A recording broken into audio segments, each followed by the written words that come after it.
ಜನ್ಮಾಂತರದ ಮತ್ತೊಂದು ವಿಭಿನ್ನ ಸಂಚಿಕೆಗೆ ಆತ್ಮೀಯ ಸ್ವಾಗತ.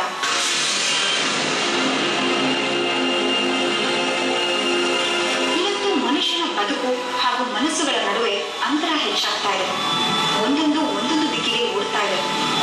ಮನುಷ್ಯ ಮನಸ್ಸಿನ ಖುಷಿಗಾಗಿ ಜೀವನ ನಡೆಸುವಂತಹ ವ್ಯವಸ್ಥೆ ದೂರ ಆಗಿದೆ. ಪರಿಣಾಮ ಮನಸ್ಕೊಂಡ ಮನಸ್ಸಿನಿಂದ ಲೆಕ್ಕ ಇಲ್ಲಿರುವಷ್ಟು ಸಮಸ್ಯೆಗಳು ಹುಡ್ಕೊಳ್ತಿವೆ. ಅವುಗಳಲ್ಲಿ ಕೆಲವು ಕಾಯಿಲೆಗಳಾಗಿ ಕಾಡೋದಕ್ಕೆ ಶುರು ಮಾಡಿರೋದು ನಿಜ. ಎಲ್ಲ ಅನುಕೂಲಗಳಿದ್ರೂ ಮನೆಯಲ್ಲೇ ಕಳ್ತನ ಮಾಡೋ ಬಯಕೆ, ಕೆಲಸದ ಅವಕಾಶ ಬೇಕಾದಷ್ಟಿದ್ರು ಯಾವಾಗಲೂ ನಿದ್ದೆ ಮಾಡೋ ಆಸೆ, ಇದೆಲ್ಲ ಯಾಕಾಗ್ತಿದೆ ಅಂತಾನೂ ಅರ್ಥ ಆಗದೆ ಸಂಕಟದಿಂದ ಒದ್ದಾಡೋ ಪರಿಸ್ಥಿತಿ. ಇದು ಈ ಕಾರ್ತಿಕ್ ಅನ್ನೋ ಯುವಕನ ಹೇಳಲಾಗದ ಸಮಸ್ಯೆ. ಕಾರ್ತಿಕ್ 23 ವರ್ಷದ ಯುವಕ, ದೈಹಿಕವಾಗಿ ಆರೋಗ್ಯವಾಗಿದ್ದಾನೆ. ಬುದ್ಧಿವಂತ, ಪ್ರಜ್ಞಾವಂತ ಹಾಗೂ ಒಳ್ಳೆ ಮನಸ್ಸಿನ ಹುಡುಗ. ಬೆಂಗಳೂರಿನಲ್ಲಿ ವಾಸವಾಗಿರೋ ಕಾರ್ತಿಕ್ಗೆ ಎಂಥ ಕೆಲಸವೂ ಸಿಗುವಂತ ಅರ್ಹತೆ ಇದೆ. ಆದ್ರೆ ಕಾರ್ತಿಕ್ ಯಾವುದೇ ಕೆಲಸವನ್ನು ಸರಿಯಾಗಿ ಮಾಡೋದಿಲ್ಲ. ಎಲ್ಲಿ ತಿಂಗಳಿಗಿಂತ ಹೆಚ್ಚು ದಿನ ಇರೋದಿಲ್ಲ. 13 ವರ್ಷ ಅವನಿಗೆ B.Com ಆಗಿದೆ, ಟಿಕೆಟಿಂಗ್ ಕೋರ್ಸ್ ಡಿಪ್ಲೊಮಾ ಆಗಿದೆ, ಕಂಪ್ಯೂಟರ್ ಎಲ್ಲ ಅವನು ವರ್ಕ್ ಮಾಡ್ತಾನೆ. ಬಟ್ ಅವನು 5 ವರ್ಷದಿಂದ ಅವನು ಏನ್ ಮಾಡ್ತಾನೆ ಅಂತ ಅವನಿಗೆ ಗೊತ್ತಾಗಲ್ಲ. ಆ ಥರ ಮಾಡ್ತಾನೆ. ಮನೇಲಿ ಊಟ ಮಾಡೋದಿಲ್ಲ, ಹೇಳೋದೆಲ್ಲ ಹೊಟ್ಟೋಗ್ಬಿಡ್ತಾನೆ, ಹೊರಗೆ ಇರ್ತಾನೆ, ಆದಷ್ಟು ಹೊರಗೆ ಇರ್ತಾನೆ. ಮನೇಲಿ ನಮ್ಮ ಜೊತೆ ಮಿಂಗಲ್ ಆಗೋದಿಲ್ಲ. ತುಂಬಾ ಬ್ರಿಲಿಯಂಟ್, ಹೈ ಫಸ್ಟ್ ಕ್ಲಾಸ್ ಅವನು ಯಾವಾಗಲೂ. ಈ ನಡುವೆ ಒಂದು 5 ವರ್ಷದಿಂದ ಸ್ವಲ್ಪ ಅವನು ಪ್ರಾಬ್ಲಮ್ಸ್ ಸಿಗಾಕೊಂಡಿದ್ದಾನೆ ಅಂತ ಅನಿಸ್ತಿತ್ತು. 18ನೇ ವರ್ಷದ ನಂತರ ಸಮಸ್ಯೆಗಳು ವಿಪರೀತ ಹೆಚ್ಚಾಗ್ತವೆ. ಚುರುಕಾಗಿದ್ದ ಹುಡುಗನಲ್ಲಿ ಇನ್ನಿಲ್ಲದ ಸೋಮಾರಿತನ ಬೆಳೆದು ಬಿಡುತ್ತೆ. ಬೆಳಗ್ಗೆ ಬೇಗ ಏಳೋದೇ ಇಲ್ಲ. ಮಧ್ಯಾಹ್ನದ ನಂತರವೇ ಕಾರ್ತಿಕ್ಗೆ ಬೆಳಗಾಗೋದು. ಇನ್ನು ಉದ್ಯೋಗ ಮಾಡೋ ಮಾತಿನಿಂದ ಬರ್ಬೇಕು ಹೇಳಿ. ಅವನು ಹೇಗೆ ಅಂದ್ರೆ ತುಂಬಾ ನಿದ್ದೆ ಮಾಡ್ತಾನೆ.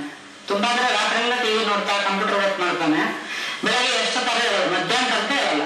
ಬೇಕಾದ್ರೆ ಎಷ್ಟು ಬೈಲು ಉಗಿದು ಬಂದ್ರಿ 1 ಗಂಟೆ ತನಕ ಹೇಳೋದೇ ಇಲ್ಲ. ಅವನು ಮಲ್ಗೆ ಇರ್ತಾನೆ. ಯಾಕಂದ್ರೆ ನಂಗೆ ತಲೆನೋವು ಹಂಗೆ ಹಿಂಗೆ ಅಂತಾನೆ. ಸೋಮಾರಿತನ, ಮನೆಯಲ್ಲಿ ಕಳ್ತನ ಮಾಡೋ ಅಭ್ಯಾಸ. ಕಾರ್ತಿಕ್ ಇದನ್ನೆಲ್ಲ ಉದ್ದೇಶ ಪಟ್ಟು ಮಾಡೋದಿಲ್ಲ. ಇದೆಲ್ಲ ಯಾಕೆ ಆಗ್ತಿದೆ ಅಂತ ಅರ್ಥವೇ ಆಗೋದಿಲ್ಲ. ಕೇಳಿದ್ರೆ ಅಳೋದಕ್ಕೆ ಶುರು ಮಾಡ್ತಾನೆ. ಮಗನ ಭವಿಷ್ಯ ಮುಂದೆ ಹೇಗೋ ಏನೋ ಅಂತ ಹೆತ್ತವ್ರಿಗೆ ಚಿಂತೆ ಕಾಡುತ್ತೆ. ಆಗ ಅವ್ರಿಗೆ ಕಂಡಿದ್ದು ಮಂಜುನಾಥ ಶಾಸ್ತ್ರಿಯವರ ಜನ್ಮ ಜನ್ಮಾಂತರ ಕಾರ್ಯಕ್ರಮ.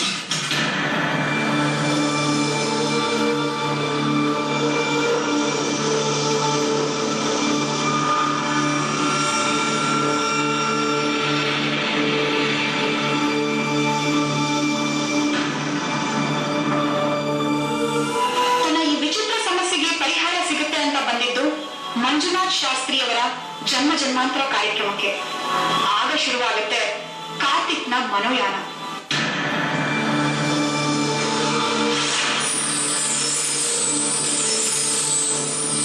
ಸುತ್ತ ಮನಸ್ಸಿನ ಭಾವನೆಗಳಿಗೆ ಯಾವ ಮಿತಿಯೂ ಇಲ್ಲ. ಅಲ್ಲಿ ಏನ್ ಬೇಕಾದ್ರೂ ಸೃಷ್ಟಿಯಾಗತ್ತೆ. ಹಾಗೆ ಕಾರ್ತಿಕ್ನ ಸುತ್ತ ಮನಸ್ಸಿನ ಆಳದಲ್ಲಿ ಕೂಡ ಒಂದು ಆತ್ಮದ ಭಾವನೆ ಹೆಮ್ಮರವಾಗಿ ಬೆಳೆದಿತ್ತು. ಅದು ಜಾಗೃತ ಮನಸ್ಸಿನ ಮೇಲೆ ಇಂಥ ಪರಿಣಾಮಗಳನ್ನ ಬೀರ್ತಿತ್ತು. ಮಂಜುನಾಥ ಶಾಸ್ತ್ರಿಯವರು ಆ ಆತ್ಮದ ಹಿನ್ನೆಲೆಯನ್ನ ಹುಡುಕೋದಿಕ್ಕೆ ಪ್ರಾರಂಭ ಮಾಡ್ತಾರೆ.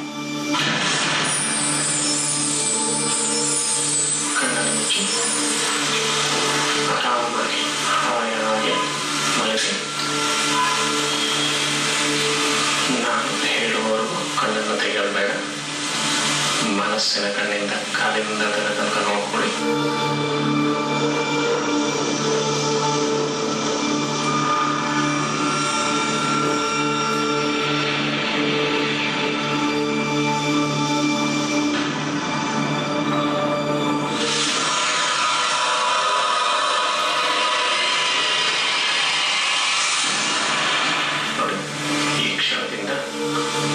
ಸೂಕ್ತ ಮನಸ್ಸು ಮತ್ತೆ ಪ್ರಯಾಣವನ್ನು ಪ್ರಾರಂಭ ಮಾಡ್ತಾಳೆ.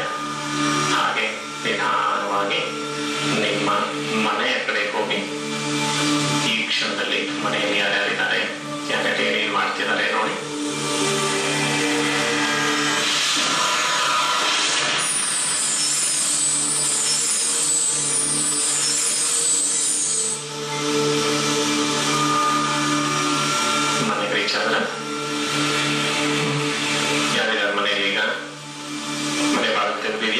ಮುಚ್ಚಿದೆಯಾ? ಮುಚ್ಚಿದೆಯಾ? ಹೋಗಿ ಬಾಗಿಲು ತಕೊಂಡು ಒಳಗಡೆ ಹೋಗಿ.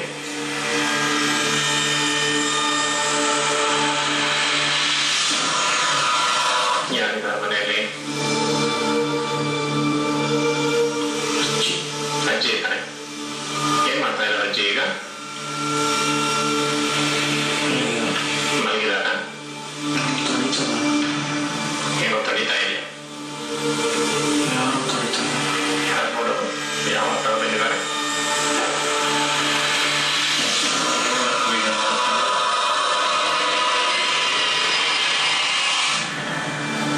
ಯಾರು ತಡೀತಾರೋ?